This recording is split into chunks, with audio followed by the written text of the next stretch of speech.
ফেনসকল জনপ্ৰিয় কণ্ঠশিল্পী নীল আকাশৰ এটা নতুন গান আহি আছে। গানটোৰ নাম কি, গানটো আপোনালোকে কেতিয়া শুনিবলৈ পাব আৰু কোনটো ইউটিউব চেনেলৰ জৰিয়তে চাবলৈ পাব, এই সকলো কথা জনাই যাম, গতিকে ভিডিঅ'টো শেষলৈকে চাই থাকিব। জনপ্ৰিয় কণ্ঠশিল্পী নীল আকাশৰ এটা বিহুৱানৰ এলবাম আহি আছে। এলবামটোৰ নাম হৈছে টিটি তিতা পাত। এই এলবামটো আপোনালোকে শুনিবলৈ পাব বিহুৰ আগতে নীল আকাশ দাৰ ইউটিউব চেনেলৰ জৰিয়তে। মোৰ হাতত বিহুৱানৰ অকল মিউজিক আছে, আপোনালোকক শুনাই দিছো আৰু লগতে নীল আকাশ দাই কি ক'লে চাই লওঁ আহক।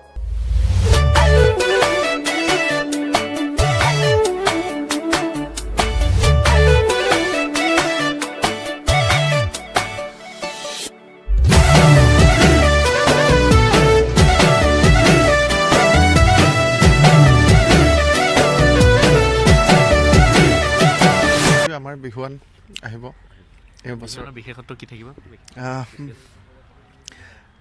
আমাৰ সচৰাচৰ মনোৰঞ্জন ধৰ্মী গীতবিলাকে আমি বিহুৱানত কৰোঁ। বিহুৰীয়া যিবিলাক গীত আপোনালোকে চেনিমাই পখিলা ঈশ্বৰ ইত্যাদিকে ধৰি মাছলৈ গৈছিলোঁ, সেই একে ধৰ্মীয় গীত ৰাইজৰ মনত ফূৰ্তি দিবৰ কাৰণে এই উৎসৱমুখৰ পৰিৱেশ এটাত। গতিকে আমাৰ বিহুৱানখন অচিৰে মুক্তি লাভ কৰিব এইটো মাহতে। তাৰ কামবিলাক সম্পূৰ্ণ হৈছে। তিতি তিতা পাত বুলি এটি গীত কৰিছোঁ।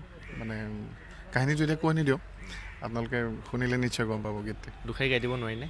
মই এতিয়া গাব নোৱাৰিম, আৰু আপোনালোকে নিশ্চয় খুব সোনকালে মুক্তি লাভ কৰিব ডিচেম্বৰ মাহৰ শেষৰ ভাগত। হয়।